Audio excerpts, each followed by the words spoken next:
What's going on, everybody? It is your boy Chris, man. We are here at the Work Hard, Play Harder podcast.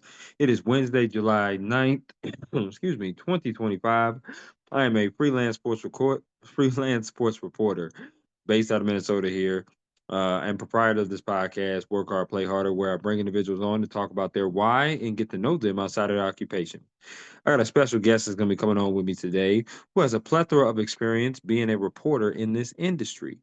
Her name is Cindy Carter. She is a freelance reporter out of Nashville now. Also does work with Louisiana State University as well. So we're going to talk to her about her why of getting into media and getting into reporting. So without any further ado, I introduce you to wonderful, talented, and the beautiful Cindy.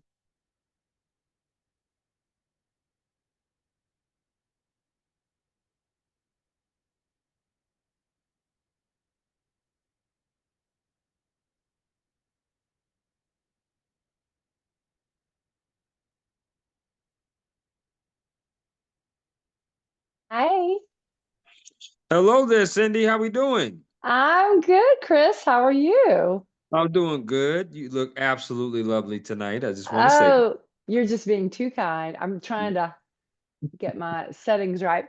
Yeah, I'm so flattered that you wanted to ask me to do this. That's great.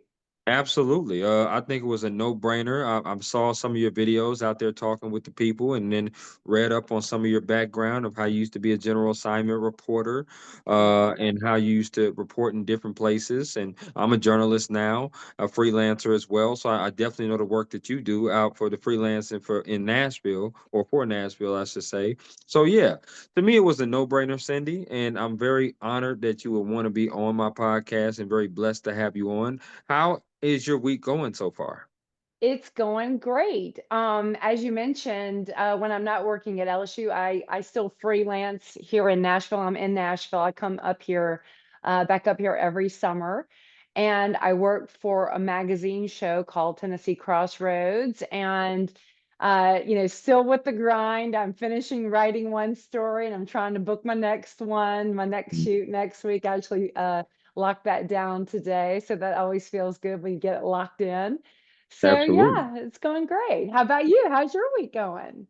A week is going pretty good. You know, me being in sports is kind of slow in the summertime, Yes, it for is. sure. No Y- question. I do a lot of high school and college. So obviously with high schools being out and colleges being out, it slows down a little bit. And then I do cover a couple of professional sports as well. I'm out here in Minnesota for the time being, Mhm. but I'm actually going to be relocating to the Northeast, up in New York, and I'm going to be starting in the fall. I'm going to be covering some professional teams in Syracuse University. So, That's um, exciting. Oh, yeah. I have a dear friend at Syracuse, Dr. Karen Henderson. She's amazing. Okay, that's awesome. That's lovely. I love that. I want to reiterate to you, Cindy, before I start peppering you with all these questions on why I wanted to have you on my podcast again. Obviously, you have an abundance of experience being in the media industry. I love talking to different media people, especially journalists, about their why and getting to know them outside of their occupation. You know, it's not just about what we do, but it's also who we are. And also, you know, we are so used to getting stories and going to, book our stories like you said before, and trying to write stories that we don't normally become the subject ourselves. We don't get a Hmm. chance to talk about ourselves a lot, and everybody's story is unique and different of how they ended up in this industry, and your story is just as special as mine or anyone else's. So that's why I wanted to talk to you about how you got into yours. And without any further ado, I want to ask you this first question, which is the very first thing that I ask all my guests here on the Work Hard, Play Harder podcast, and that is, what is your why? Why do you do what you do? Did you have any role models, any inspirations growing up? Ultimately, what led you into a career of journalism? Ooh, that is a big answer. I'll try to make it as concise as possible. But one Mm, thing I want to say is I was not a news junkie. And I put that out there because I think a lot of young people think that because they're just not addicted to news or addicted to sports, they like it, but it's just not something that they're just completely consumed by, that for some reason that's not their career calling. I was in high school and I watched the news about as much as any high school kid. Sure. So when I went off to college, that was really when I was sort of faced with the decision of, well, what do I want to be when I grow up?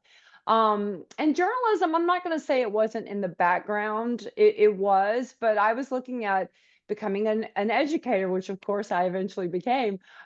Sure. But public relations, I was looking at a lot of different areas.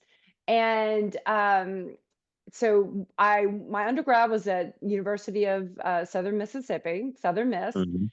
Mhm. and I just went there and I actually went into the career center there and I filled out one of those questionnaire things. And I knew I really enjoyed writing.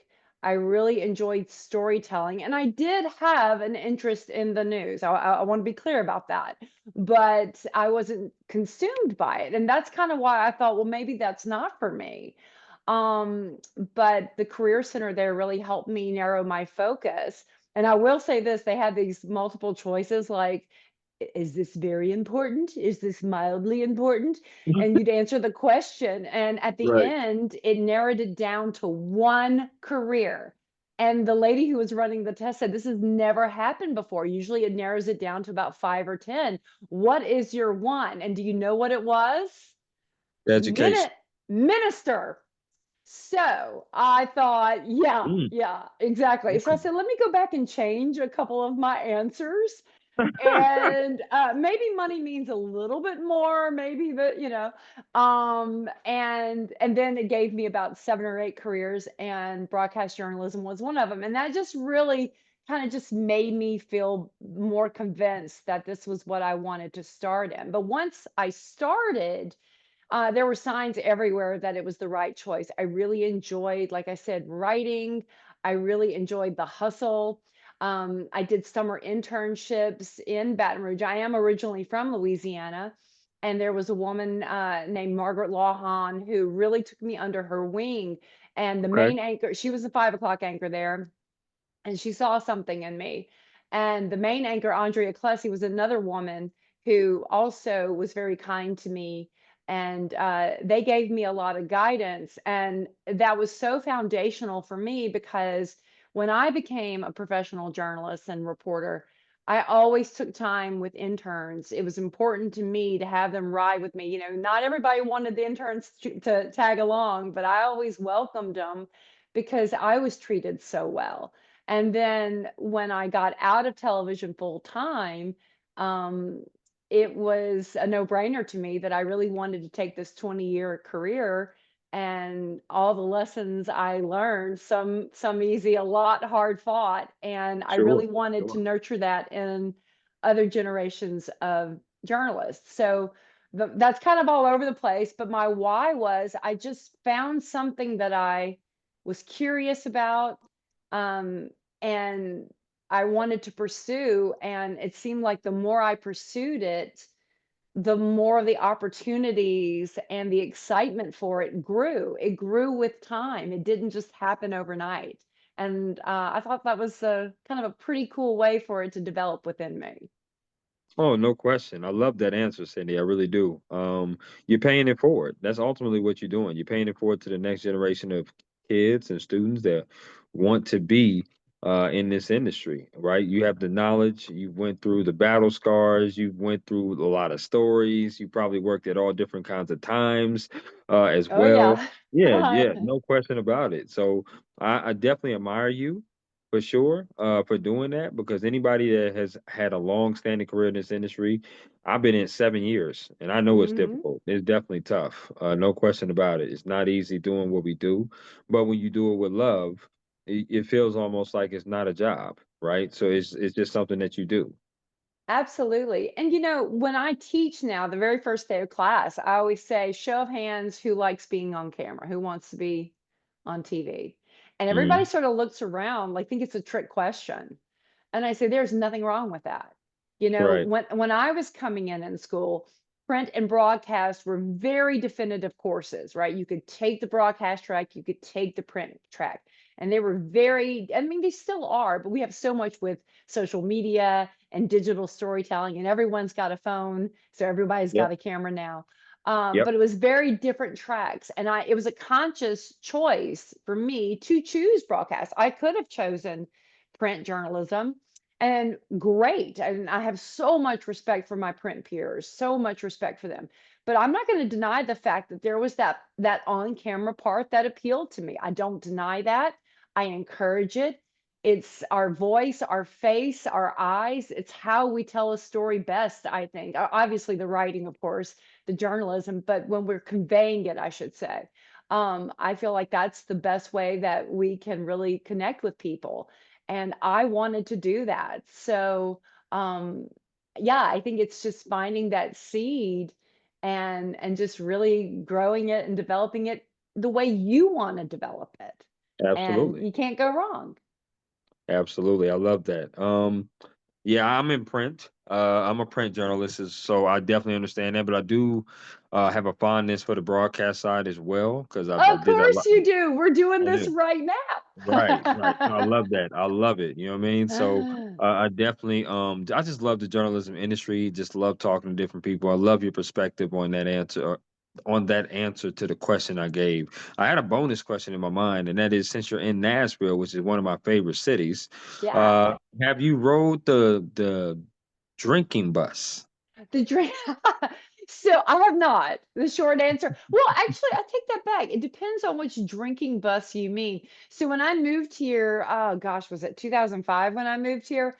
Nashville Mm, wasn't the bridesmaid capital of the world, and we right. call them the woo woo girls. Woo woo. So it wasn't the woo woo capital.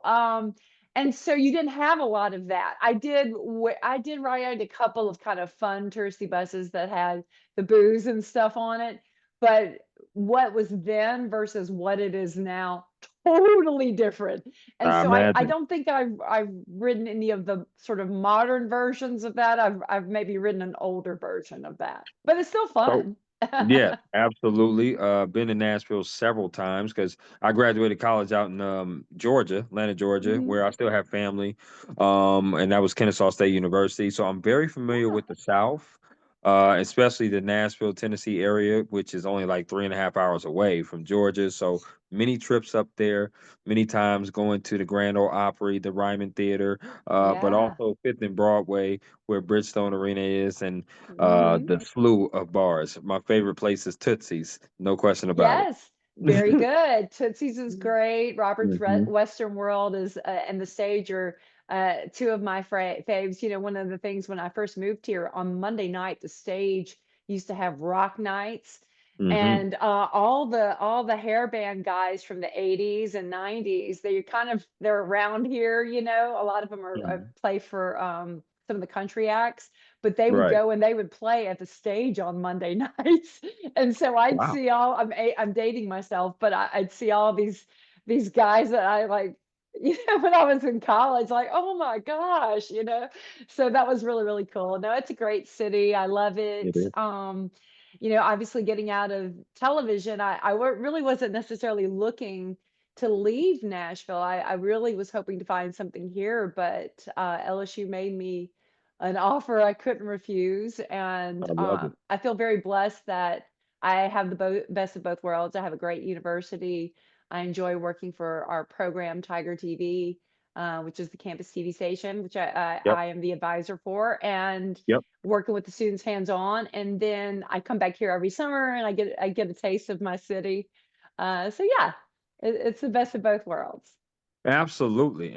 You said that you went to University of Southern Mississippi. You also got your master's there in Nashville, which is at Yeah. Vanderbilt University as well. Talk to Yes. me about were there any other schools that could have persuaded you from going to University of Southern Miss or Vanderbilt? Well, I looked for undergrad, and I grew up in Louisiana. Everybody that I went to high school with either went to Southeastern Louisiana University, which is in Hammond, or LSU, most Hmm. everybody. And I'd gone to the same school, kindergarten through 12th grade, and I just kind of wanted to break out of that a little bit. Now, Southern Miss is only about 2 hours from home, so it wasn't like I went, across the country like so many of my brave students, excuse me, do, or you know, they traveled all over to come to LSU, and I just thought, "Oh, I don't know that I could have gone that far from home." Right. But and, and some of it was finances, Southern Miss, I remember the Oh, out-of-state fee wasn't that high. I'm sure. So I grew up on a farm, and I joked to everybody that I was on the Sell a Cow program, that my dad would sell a cow, and I was able to go back for a semester. Sure. So, but, I felt like Southern Miss had a very good journalism program, broadcast journalism program. Ole Miss sort of caught my eye a little bit. I know my parents were going, "Please don't pick Ole Miss. Please don't pick Ole Mhm. Miss," because I know that they would have just moved heaven and earth to try to get me some money to help me go there. But I was really impressed with Southern Miss. I did spend a summer at the University of Arizona, U of A.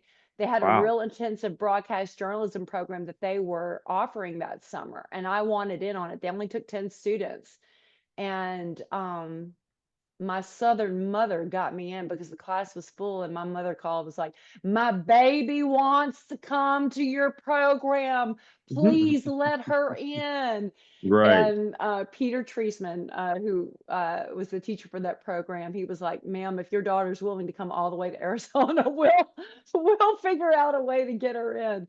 But I was just thirsty to learn more and do more, and so yeah, that's how I picked Southern Miss. And then here, Vandy, I got my master's. They had a great program for adults that was kind Mhm. of geared toward adults.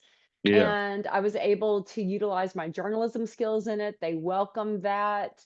Um, and because it was geared toward adults, I don't know if I should say this, but it didn't carry the price tag that a Vanderbilt degree would normally carry.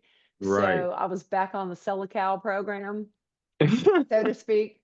And I was Okay. able I was able to get that, but also, obviously, I was still working full time. So Sure. I was taking a Mhm. class a week, I mean, a class a semester, and slowly working my way to my master's, because I felt like like I said earlier, I felt like I did want to get into teaching at the Yeah. university level, and I knew I needed that master's degree. So, Yeah, that also intrigued me about you, Cindy, as well, because the fact that you are teaching. I just received my master's from Kennesaw State congratulations! University. Thank you so much. Yay! So I got my master's Yay! in professional writing, but I got my undergrad in journalism and emerging media because, yeah, obviously me being a sports journalist, but I knew I wanted to get into teaching because I had a lot of kids that I used to do in cover high school and college ask me about journalism, and I wanted to do a class. If there was any class that I wanted to really teach, it would be interviewing. I really would Yeah. love to teach an interviewing type of class because, sometimes kids get very nervous with interviews and asking people questions. And, it's really those are good nerves to have. I always tell kids those are good nerves to have, but at the same time, you just want to try to be as concise and, or I should say, precise and direct as possible, but also empathetic. Yes. And the reason why I say that is because, especially in sports, you have winners and losers. And you have to understand that sometimes the losing coach is not going to be so energetic to answer your questions right after the game. But you Mhm. need to possibly go, you have to go up to and do your job. You have to ask them questions, but you got to give them Mhm. grace too. The players as well. It's just one of those things that I fell in love with when I started substitute teaching, which I still do. I still sub teach at times, but when I substitute teach, that's when I got the itch to want to go get my master's. So I Mm. started my master's thing last year after I graduated undergrad many moons ago, and then I took me a year to get it. Mhm. And I was like, okay, cool. I think I want to do this teaching thing for real. So I'm definitely going to be looking for something full time that I can do something in the teaching field. Mhm. Well, it's super rewarding. I love it so much, and Hmm.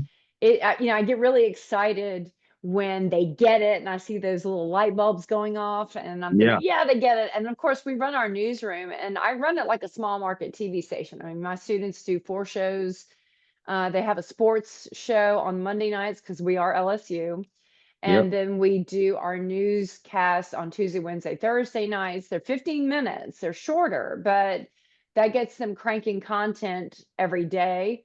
Sure. And the Thursday night show has a sports segment because we had, as you can imagine, we have so many young people that come to LSU to study sports journalism Mm. specifically. It's a I big time mean, school. it's a big time school, buffet of athletics, and they have pretty good access. They get on. I just had two students covering the College World Series. They were there the whole time, and Yeah. they covered it for Tiger TV. We had them covering some of the pre-stuff for the Super Bowl in New Orleans, which I believe you were I there. I was. thought I saw. And we send them to bowl games. We send them to national championship football, basketball, gymnastics. We send them everywhere. We do an ESPN style live remote game day show on LSU's home football games overlooking Tiger Mhm. Stadium. There's no teleprompter for that. We're doing it live and I remote. love that. I And love that. I'm very big on throwing them into the deep end. And I tell them it doesn't have to be pretty. It can be ugly, but you got to do it because there's a lot of people that say they want to do this, especially sports, and I know that you can relate to this, Chris. There's a lot of Yeah. people that say they want to do it, but it's a grind, and to your point, you have to know how to talk to coaches. You have to know how to do those interviews. You have to know how to not get scared when they give you a look and try to make you feel like you just asked a stupid question, Without and question. because they're in a bad mood, and you Mhm. you can't help but feel intimidated. Right.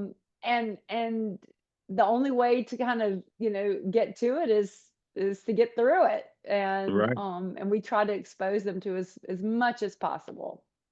Absolutely. I'm glad that you said that too. The only way to get through to it is to get through it. I'm so Mhm. happy you said that because a lot of people's like, especially the high school kids that I substitute teach for in the various classes, they're like, well, how does one get started? And some of the things that I normally say is when you guys, it doesn't take much now to get started. It really Mm-mm. doesn't. You No. have to first try everything. I always encourage them to try everything, whether it's produce, direct, report, anchor, write, whatever it is in the communication field. Try it because you want to see what you love and what you don't love. Another thing is that you have to.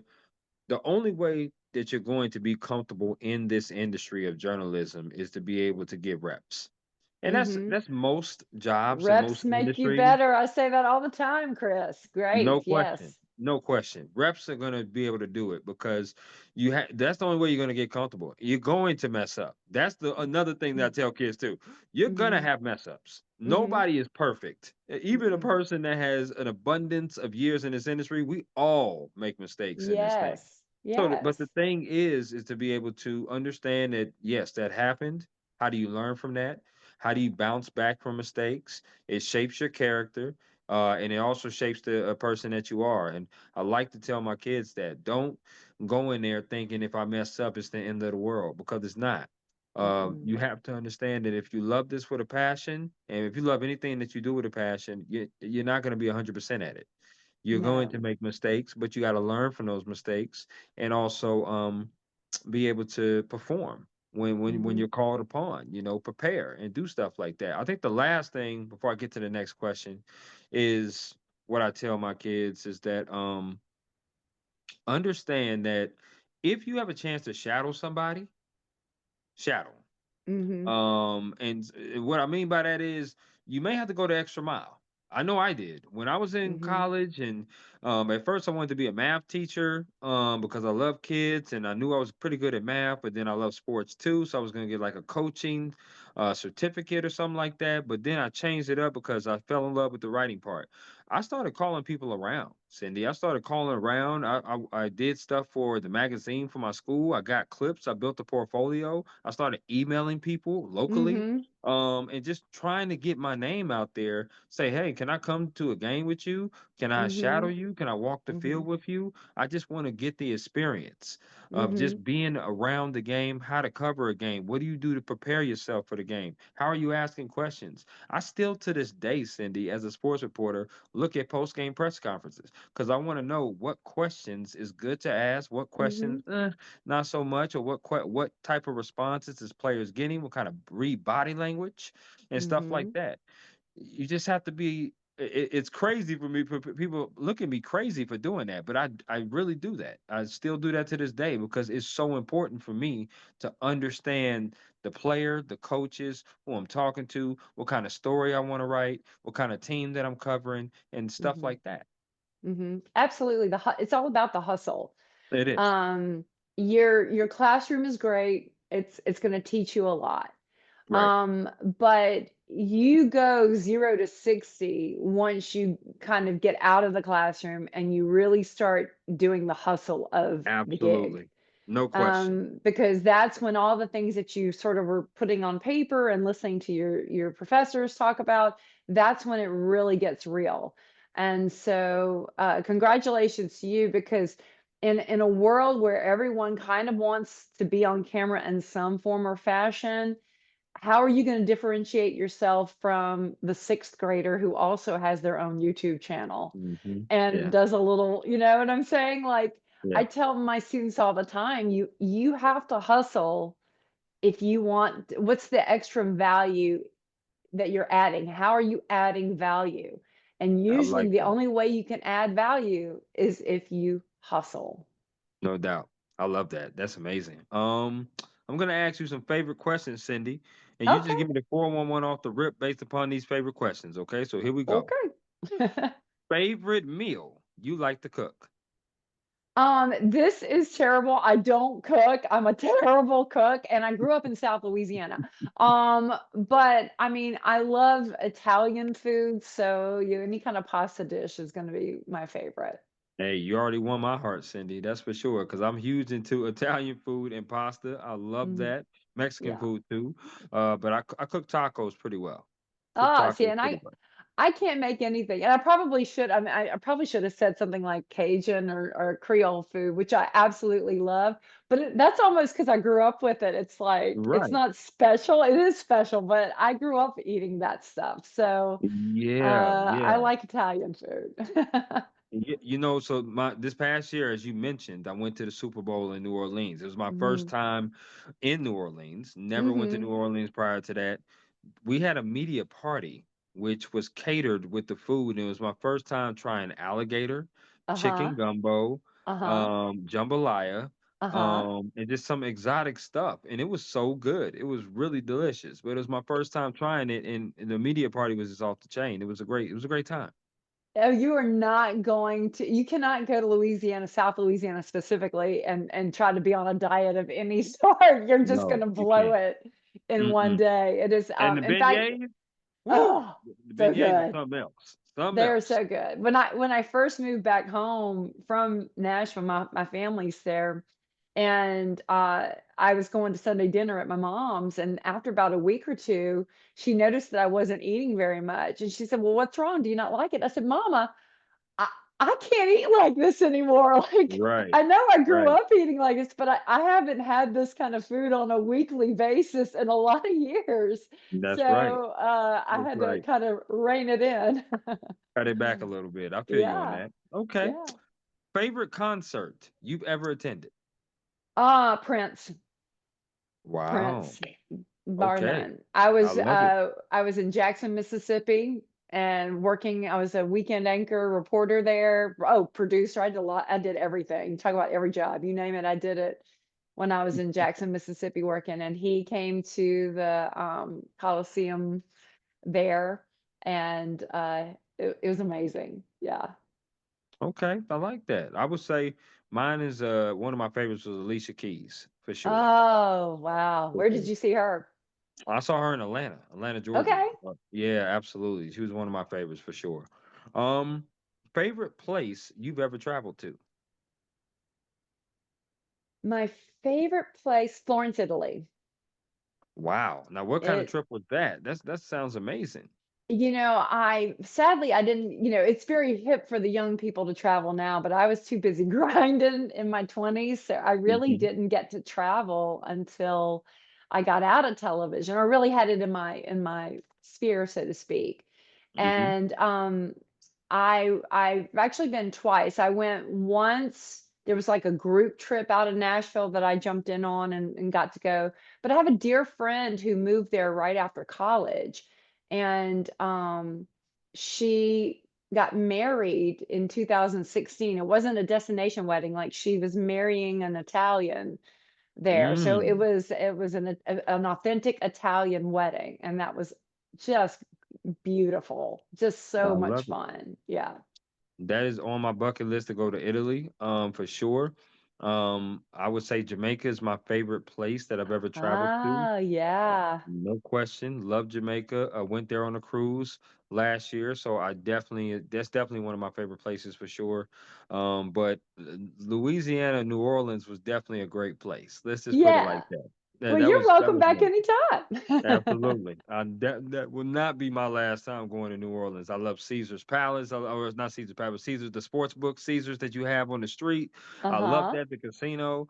I loved obviously going to the not the Superdome, but the Mercedes Benz at which y'all got there. Yeah.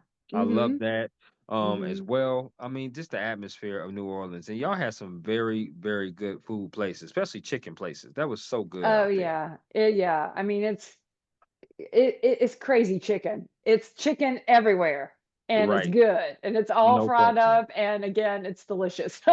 Yes, and y'all Ubers wasn't that expensive. I was Ubering Oh, everywhere, Cindy. I was okay. Ubering everywhere for sure. So yeah, it was great. It was awesome. I do Uber Um, when I'm in New Orleans, yeah.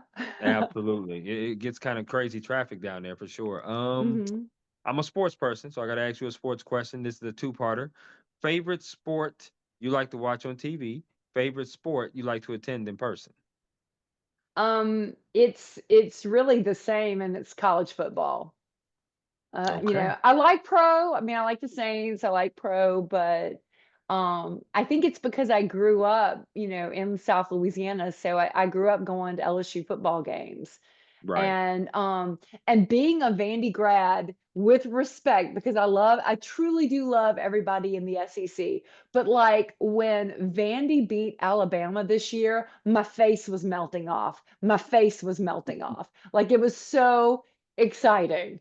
And you Yeah, just what? don't get like that. With I just don't get like that with any other sport. I enjoy watching. I really enjoyed watching women's basketball come on. And sounds crazy. I like track and field too. I love to watch the Okay. grace and just the fluidity in runners. I think it's amazing. I love that. Yeah, that was a shocker. I thought somebody had a typo when I saw Alabama lose to Vanderbilt. I know.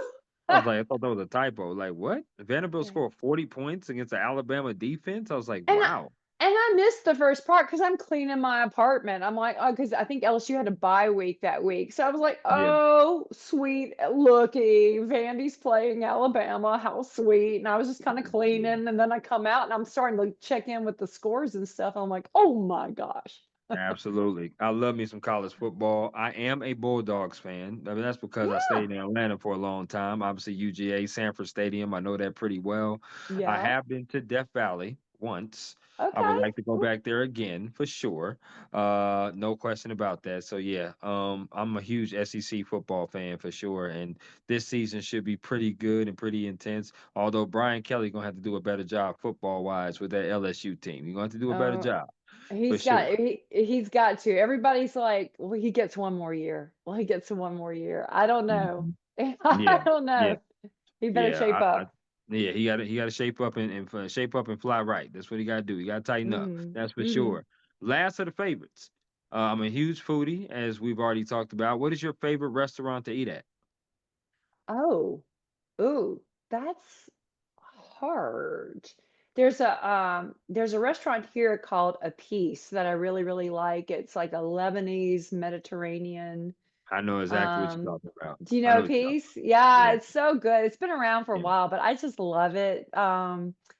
And let's see, I'm trying to think, There where is do a I grilled cheese sandwich place that makes one of the best grilled cheese sandwiches. Oh, That's a restaurant there in Nashville. Yeah, I'll look for it. I don't know it. yeah, But every summer I come back here, I have to totally reacquaint myself with the city because so sure, many new restaurants, so many new buildings and stuff. sure. My I guilty pleasure is Jack in the Box. That's my guilty pleasure. oh, I'm a sucker for Jack in the Box for sure. I don't eat a lot of fast food hamburgers. Yeah, Only because I grew up on a cattle farm and I just can taste the difference. I mean, now when I was a kid, I the more McDonald's, the better, but, like, as I've gotten older, I just my sure, taste buds are not attuned to it. But don't get me sure. wrong, I'm not a snob. If I were hungry enough, I'd eat it. I sure I would. feel that. I feel that. I know that's right. That's what's up. Okay. Let's talk about your day to day. As you said, you do freelance from time to time when you're in Nashville, but you are a professor. I'm not sure how many classes you teach per semester, but I'm sure it's probably more than one. And with you having multiple classes, and having kids in there grading papers, like you said, Mhm. you're over the Tiger TV as well. Journalism can be long hours. It could be long, especially when you're dealing with sports. Sports are nights and weekends. Mhm. Talk to me about your day-to-day process and how you prepare yourself to be a professor in the classroom, but also kind of be a manager, director over Tiger TV, but then also say, when I'm not doing that, I'm freelancing for this magazine.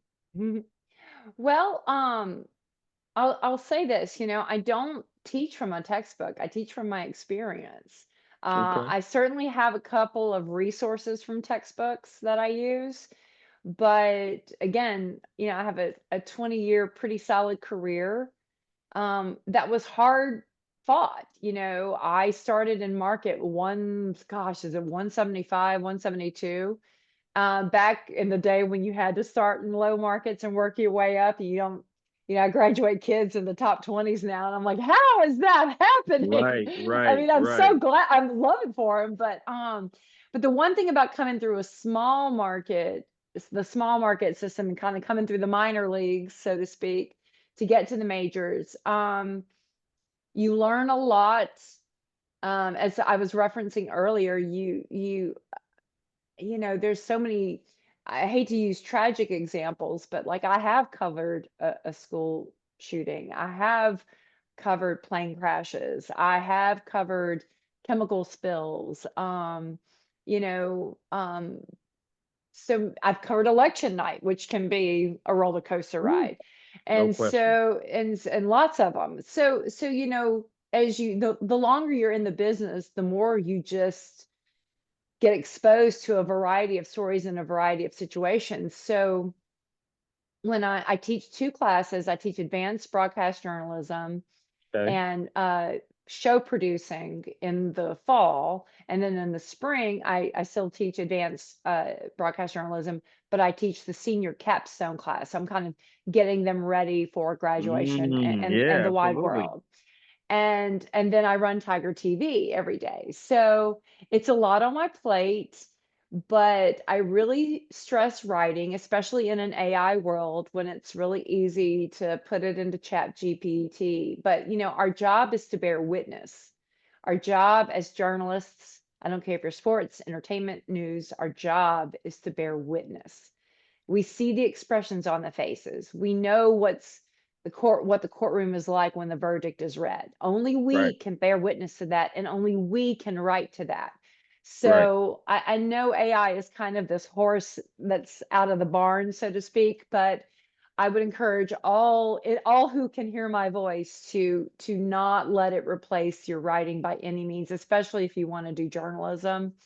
And that's what I spend a lot of time on is good journalism, um, good storytelling, good reporting, because we want to Wikipedia and Google things and make that fact, and that's not a vetted resource. You've got unless right. you pick up the phone and call somebody and ask them about this information or this data piece that you discovered on the internet. I do a lot of that because beyond journalism, Chris, I think it just makes you a good human, a good citizen to know how Right, to ask questions and not just, you know, oh, what did TikTok tell me today? Like really, right, really right, vet it and research something, especially if it's not a personal opinion that you share. That's really if we only listened to opinions and read articles that aligned with how we think in this world, then we would never grow and we would never come to understand our fellow man or woman. And so I think that the journalism skills that we teach in the classroom actually really help us great communicators and good citizens Mm. in our everyday lives. And so in the classroom, I'm really trying to stress those points beyond the subject matter at hand, because I think Right. that's how you create a well-rounded student. Look, a lot of I've had one of my best writers literally graduated and went to State Farm to sell insurance. He's like, "Miss Cindy, I just don't want to do it." And I'm like, "That's okay, because That's fine. everything in here you're going to use. Right. Everything in here you're going to use." No matter what avenue or profession you go into. You're right. Absolutely. Mhm. No question. I love My that. deadlines are hardcore. The first day, syllabus day, I scare. I mean, a couple of them will drop me just like that. I have a reputation, Chris. I'm known for being tough, and I'll tell them Really? deadlines, I don't play. If it is due Tuesday morning at 10 a.m., at 10:01, it's an automatic to a B. You will not make an A. And if it's more than 24 hours, it's a 0. And I don't care that your laptop blew up. I don't care that everything crashed. I don't care. I care. I do care. I really do care. But in life, when you are working that story, you've Yeah, got you to got make that deadline. slot. You Yeah. gotta make slot. And if you Yes. don't, they're hiring you to make slot. So, especially, with the classroom projects, they get, 2 to 3 weeks. So, I'm always like, "It's not my fault you waited to the last 24 hours to edit this bad boy." Does everybody do it? Yes, Chris, everybody Yeah. does it. But Absolutely. I gave them 3 weeks to do the assignment. Um, and, in the real world, you get like 4.5, 5 hours if you're lucky. Yeah. Uh, You got to so, cover a um game and turn that around, baby. You got to turn that around real quick. Oh, my sports kids, I'm like, "You're not the game's over. You're not going home and taking a going to sleep and getting up tomorrow Absolutely morning not. and putting this together." I'm like, my kids, they will watch if they've gone to a football game and it's like a 7:30 kickoff or an 8 o'clock kickoff, Hmm. um, they will watch the sun come up the next day, because we do it and we put it out to the public, because that's how you do it. That's There's exactly. I remember Yeah. talking to a class because somebody wanted me to talk to their class about, sports writing. And one of the things that came up is, how fast you got to turn a story. Well, the fastest I've ever turned a story is about 25 minutes. Mhm. And it was like 25 minutes. I was like, yeah, because Yeah. the one thing that you're doing is when you're at these games, yeah, you're watching a game, but you're also writing. You're also Mhm. writing consistently over and over again. So by the time the game is over, the story is pretty much done. It's about 95% done. The only thing you need to insert is quotes. That's pretty Mhm. much it. Mhm. And then once you get those quotes, then you ready to roll. You ready to rock and roll. But the one thing Mhm. you don't do is watch the game, then write it. You got to be writing during the game. Oh, Uh, yeah. that's exactly what you need to be doing for sure. Mhm. And you do that with every event that you do. Every event, whether it's sports or not sports, when I have to do feature stories, long form stories, because you're Mhm. teaching upper echelon sections of journalism. So when you Mhm. teach upper echelon sections of journalism, more is going to be expected of you. That's why I appreciate you having that hard deadline. I would totally respect you as a professor because at the same time, I'll be like, okay, this professor cares. This professor's hard nosed. She's serious. She Mhm. means business.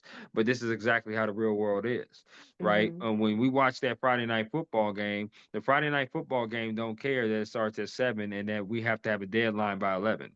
They don't care Mhm. about that. They're gonna play the game, and if Mhm. the game goes that and the game goes there, you got to turn that story around and have it Mhm. done. And I've done that several. There's been several years that I've done that under my Yeah. belt, and I've had to learn how to do that. I mean, it is a skill because at first you like, man, you start panicking when you first start doing Mhm. it because you're like, man, am I gonna get in it on time? Am I gonna do this? And you don't have 2 3 weeks. You Mm-mm. got hours, Raw hours. maybe 45 minutes, maybe 45 minutes. Because, like I said, football games tend to go about 2.5 hours. So you might get like an Mhm. hour and a half, couple Mhm. hours for high school. But say if it's a college game takes normal kind of football game, it's 3 hours. So Mhm. if it's late night games, so say like a LSU plays at night and you got a deadline at 11 or midnight, you're not going to have much time. You got No. to turn that story around. So I love the Mhm. fact that you do that. I really Yeah. do. And don't But get if me it, wrong, I mean, I'm available to them to help them with it, to help them make absolutely, their deadline. I mean, it's not just I'm absolutely, not just like, "Good luck, see you later." right, I mean, I'm their teacher. I'm there or in Tiger TV's case, I'm their advisor. I am there all the time. I tell them all sure, the time, there's nothing I love more than to see a kid walking in my office carrying their laptop. I'm like, "Let's go. Let's write a story." Like, I love it. I I love live it. for it. And, when Okay. it's and I get really hyped up when there's breaking news. I'm like, y'all get a little glimpse of what Miss Cindy was like in her previous life because I'm like, who's started? Who started? Absolutely. And if they tell me, and I've done this with the sports kids, if they tell me, well, because our show's at 5, well, it's 4:30, we can't get it on. I'm like, are you serious? 30 minutes Yeah, is an eternity. yeah, that's enough I'm time. like, hold my beer. I'll do it. That's Like, more than enough I'll do time. it. Yeah, And so, absolutely. I mean, I'm there to help them, Hmm. but I do keep it real with them. And, you know, none of them like it. To your point, some of them are kind of aware of it. And they're like, I know this is probably good for me, but some of them will avoid me, like taking me in the classroom. And these are my Tiger TV kids. They'll avoid me Sure, in the classroom, like the play. sure. But Hmm. I have had, if I wish I had a dollar for every student that has after graduation come back to me and said, I am so glad you were that tough because, oh my gosh, I was so prepared. When I started my real world job and I had to deal Hmm. with deadlines, I was so prepared, Miss Cindy. And that's not anything about me. That's the reality of the world. And I'm just Yeah, trying to create as much of that in the classroom as possible. absolutely. Listen, and I'm glad that you do again, because the kids have to understand, especially in college, and like I said, I mostly substitute teach in high school, but when I did cover college kids, I would tell them, you guys are getting an opportunity to get some experience doing this sports journalism stuff and the way that you're doing, you got to take advantage because when you get out Mhm. here in the real world, people are paying you to do a Mhm. job. They're paying you. And just like that, if you're not doing the best job that you possibly can do and you're saying this is tough and this is hard, there's people lined up right outside the door that's ready to take your job. And it's Yeah. it's not like that in the classroom. In the classroom, okay, you're doing papers, you're getting weeks, you can get help assisted, and you can get help at your job too. But at the same time, they're gonna think that once they hire you, that you know what you're doing. Yeah. You're hired And for a skill set. You're hired right, for a skill set. absolutely. And they're gonna think that you know what you're doing. So take advantage. Take advantage of that. Mhm. And I'm sure most of the kids do, but again, some of the kids are not gonna understand the toughness until they get out there into the world and experience it. They're just Mhm. not gonna understand it. And then when they get that first gig and it's 10:50 and deadlines in 10 minutes and you sweating bullets trying to get this done, that's when they're gonna be thinking about, oh man, you know what? That's why I had the tough lessons. So, Mhm. I love that. But it's a great segue though, because I want to talk about mental health and work-life Yeah. balance. Yeah. Mental health is so important. It's Mhm. being talked about more and more, which it should be. I've had Mhm. colleagues, Cindy, leave the industry because of mental health, Mhm. but I also had colleagues leave it because of work-life balance. Mhm. And news and sports is consistent over and over and over again. And it's never a day that it goes without either one. Mhm. And it can be tiring. You do miss out on a lot of events. There's times where I've missed out on times with my family because I had to work the holidays because of sports, because sports Mhm. plays through the holidays. I'm sure Mhm. that there's some times that you've missed as well. Mhm. Talk to me about how you kept your mental health strong over the years, but also still maintain that work-life balance. Because Cindy, you seem like a wonderful woman to be around, but you Ah! also, yeah, you absolutely do, no question. But you also seem like you're very busy and very passionate about what you do. So how do you keep that balance to make sure that you don't get burnout? Well, I'll tell you this, I don't know that I did juggle it all that well when I was Okay. in my 20s because, we talk about mental health now, but when I was in my 20s, we didn't talk about it. It was very much suck it up, you know, this is it. This is the gig. Right. Right. And you see a lot of things um in the field, um, especially on the news side. I alluded earlier, there's some harsh things that you can see. And sometimes you roll up on crime scenes before the police get there. and you see a lot.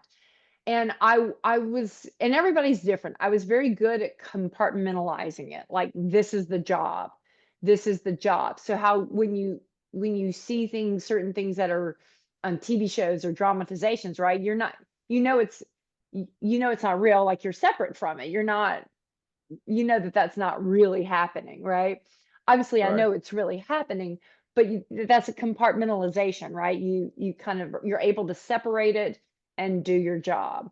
And I very much like I would think first responders are, and doctors, and police officers. I think a lot of journalists, especially news journalists, we sort of develop a little bit of that. We're just like, well, it's all about the job. We're just doing the job. Um, and that allows you to kind of separate some of that stuff. But it does catch up with you. You know, it does after a while, that kind of exposure will catch up with you. And what I would say to everyone is you got to find something outside of your job. I don't care what your job is, that makes you happy, and know it can't be another person, and no, it can't be um, sitting in front of a screen. Okay. For me, it was comedy improv. I found improv and I started performing. I fell into this whole comedy improv scene when I was in Jackson, Mississippi. And uh, I moved to Birmingham. I did sketch comedy there. I moved Wow. here in Nashville. I was in a couple of improv groups here in Nashville. I still perform improv in Baton Rouge from time to time. That's always been my outlet.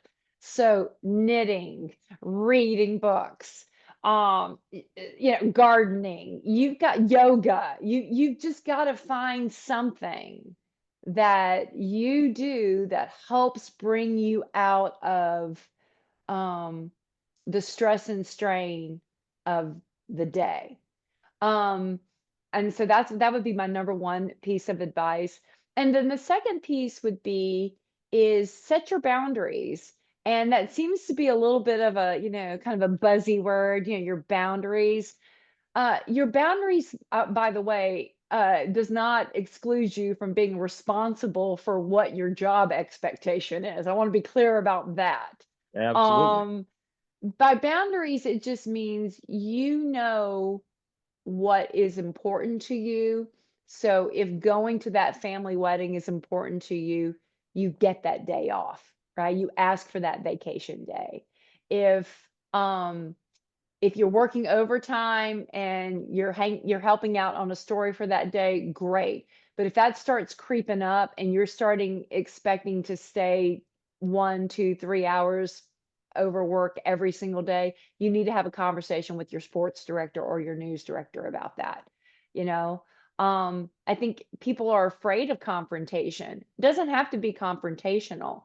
You signed up for a good job. You want to be a contributing member of the team, but that doesn't mean sacrificing your entire life for it. No job is Absolutely. worth that. So I'm you got so to take happy care you of said yourself. that. I'm so happy you said that because a lot of kids that come out of college, they have a misconception.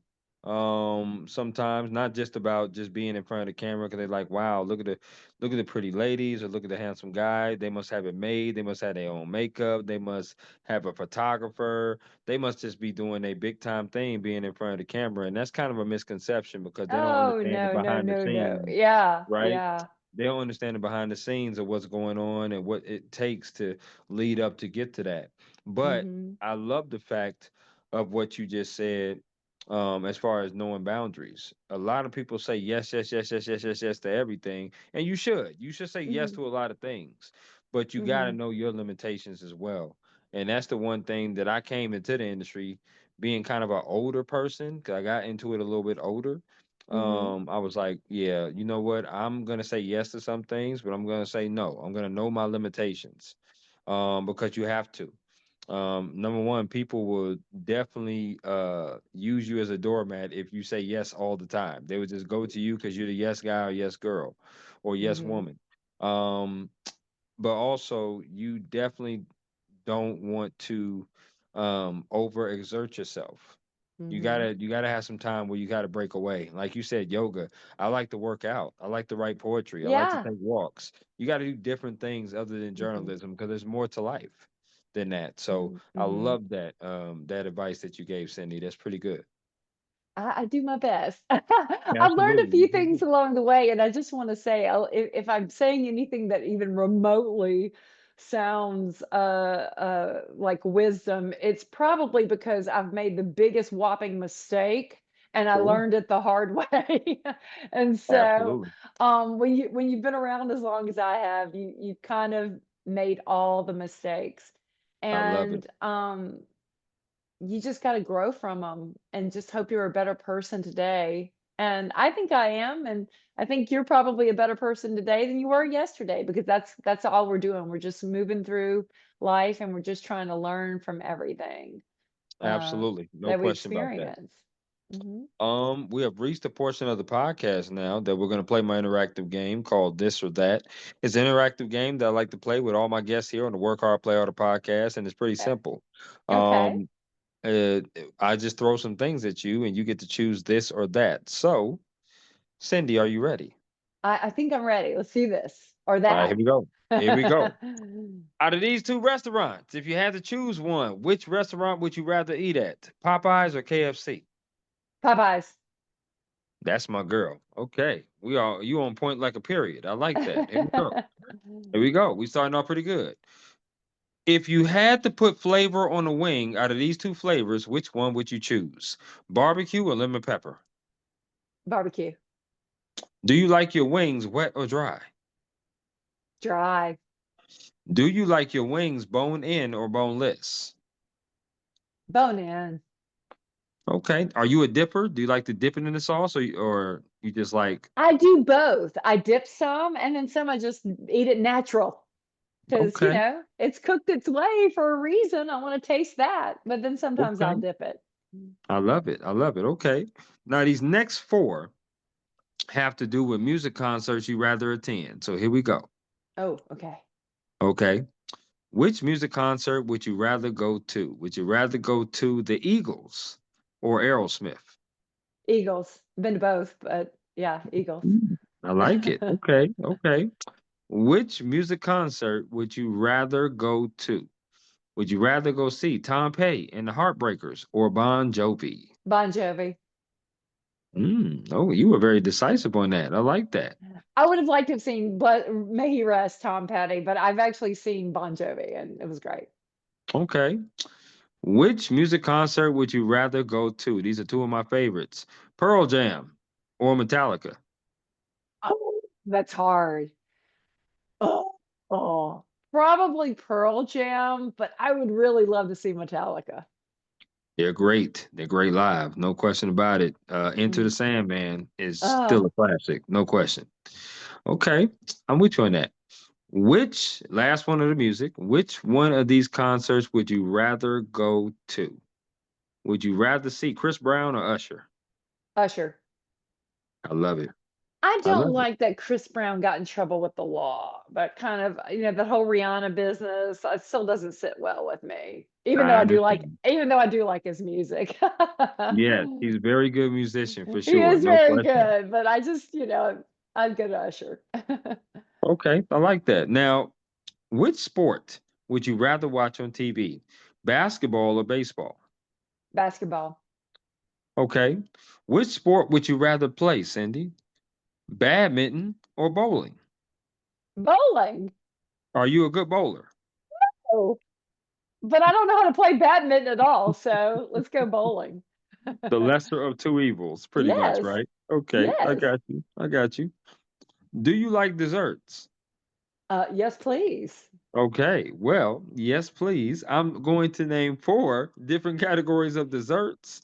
You have to choose one of these to get rid of that you'll never eat again. Oh, okay. Here we go. All right. First one is cookies. The next category is candy. The next category is grouped together cake/pies. And the last category is ice cream. Which one are Candy. you getting rid I'm of? killing candy. Kill the candy. Girl, you on point like a period. I told you, Cindy, I love it. I love it right now. What is your favorite ice cream? Chocolate chip cookie dough. That is my second favorite. Mhm. Absolutely. That's awesome. That's my second favorite. But my first one is cookies and cream. Oh, that's a good one too. Very good. Absolutely. All right. That's what's up. Do you like potato chips? I do. Okay, same format. I'm gonna name four brands. You have to choose one of these to get rid of. You'll never eat again. So here we go. Mm. First one is Pringles. The next one is Doritos. The third one is Lay's. The last one is Ruffles. Which one are you getting rid of? Lay's. I would have gotten rid of Lay's too. Okay. Mhm. Now, what's your favorite potato chip? Well, you mentioned Doritos. I like the Cool Ranch Doritos. But Okay. honestly, my favorite kind are the Zaps uh, Cajun Crawtators. They're super salty, but like, oh, they're Well, good. what? They're Zaps. I think they're a Louisiana potato chip, Oh, and they're called okay. Cajun Crawtators, and it's just like eating salt. It's so bad for you, but I love it. They're spicy. Okay. I'm gonna have to Yeah. look those up. I've never heard of that. Uh-huh. Okay, that's Next what's time you up. come down, you check them out. I Mhm. certainly will. No question. That's what's up. You did pretty good on this or that. Very decisive. I like that. Very decisive answer, Cindy. I love asking this next question, and that is, what is a top four of events or stories you would like to do that you haven't done yet in your career? Ooh, well, I mean, I think those days are kind of over. I I mean, I kind of did it. I'm gonna tell you what, Chris, I kind of did it. It would have been nice if I had been able to actually cover in DC an inauguration. Okay. I think that would have been cool. I did a lot of, gubernatorial, you know, um, inaugurations and things like that, a lot of election coverage, but it would have been neat to, I think, be in DC for an actual presidential inauguration. Well, then give me four stories that you've done that's memorable. Oh, I don't know. Those because I was in news. They're probably sad stories, but I mean, I Mm. remember 9/11. Okay. Um,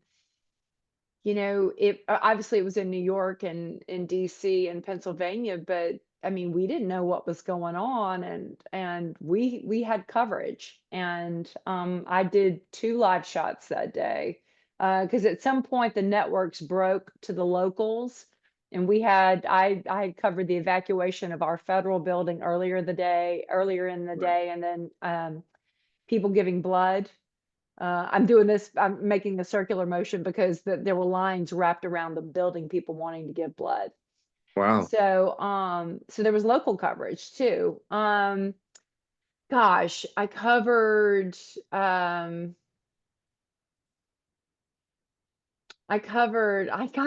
it sounds horrible. I covered a school shooting, which was, Mm. terrible. But it's obviously memorable.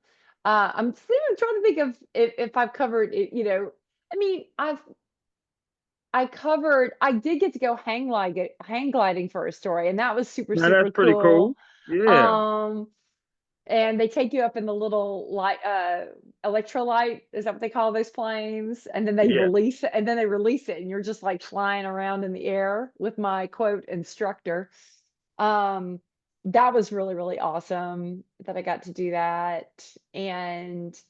Um, it's not really, it's going to be just kind of a combination. I just feel so privileged to have talked to the people that I've been able to talk to. And I mean, from presidents, I've interviewed a couple of presidents to, um, the lady when I was in Hattiesburg, Osceola McCarty is a woman who washed clothes, a black woman who washed clothes her whole life and just saved all her money, and then shows up at Southern Miss and hands all this money, saying, "I want, you know, black kids to go to college, and here's all the Wow. money I've saved my whole life." I mean, That's a hell of a story. come Wow. on. Are you Yeah. kidding me? This woman was amazing, and the fact that I got to talk to her Wow. is also just a career highlight for me. So yeah, I think if I can push all together, I would say just the amazingly cool people that I've been able to talk to in my Yeah, that's career. pretty cool. That's awesome. I love that collection of stories that you did for sure. Mhm. We talked about advice you would give, but what is some advice someone gave you that you hold on dearly to? Find it's not gonna sound really, truly sage or anything, but when I was a young journalist and I was covering court cases, right? You go into it and you're in the courtroom the whole day long, and then I'd have to Mhm. do my live shot. And I would just, and then they did, and you're like, you're trying to say everything. And I had this anchor call me up after my 5 o'clock live shot and say, Cindy, public's not going to remember all of that. You're throwing too much at them. You're giving them more than they can handle. Stick with the top 2 or 3 things that happened in court today Okay. and really drill down into that so that people understand. And I have used that not only in covering court cases when I was still doing it, but just in a lot of, sometimes the stories we tell can be complicated and twisty and turvy and curvy. And we have to like take a step back and drill it down. What are the 2 to 3 main points that I need to make sure everybody knows about this? Right. And I mean, I still use it. Like I'll be writing a script now and I'm like, oh, and I'm like, and then they did this and that and that and that. And I'm like, well, wait a minute, Cindy, reel it in. Let's drill it back down. What do we need to know about this story? What's Right. going to make people go, huh, I didn't know that. So yeah, that was great advice. I love it. No, that's pretty awesome. It's pretty amazing. And you are absolutely amazing. This has been a dope conversation, Cindy. It really has. Just learning Uh, about your background of being from Louisiana, being in Nashville over the summers, being able to contribute to the magazine there, but also paying it forward by being an advisor at Tiger TV, also teaching 2 classes there in LSU, one of the most prestigious schools in the Southeastern conference and region for sure. And just being able to pass your wisdom and talk about your story of being in this industry for what, 2+ decades of yeah. knowledge of being able to do what you do. Like I said, I admire you from afar. I think you're a fascinating woman. There's no question about that. I think anybody would say that about you that knows you for sure. I really do thank you for being on my podcast. And my last question to you of the night is there anything else you would like to add about yourself, the job, or anything at all before we conclude? Well, just Chris, thank you so much for having me. This has been a pleasure. You're fighting the good fight. You're getting great content out there, and you're also reaching those young minds. And that's what's so important because I think we're just at a time where we just need good journalists out there in the world telling the truth of our communities. And just remember that every person you encounter is important and they have a story, and whether they've got the best personality or not, or best disposition or not, they are a product of their environment. And our job as journalists is to to uncover some of that environment and have a little grace along the way as we tell their stories. Absolutely. Well said, Cindy. I want you to take care and enjoy your Wednesday evening. I'm a new fan of yours, so I would definitely stay in touch, and you and I Oh, will most please certainly do. be in touch. No question about Yes, absolutely. Go Tigers. it. Bye.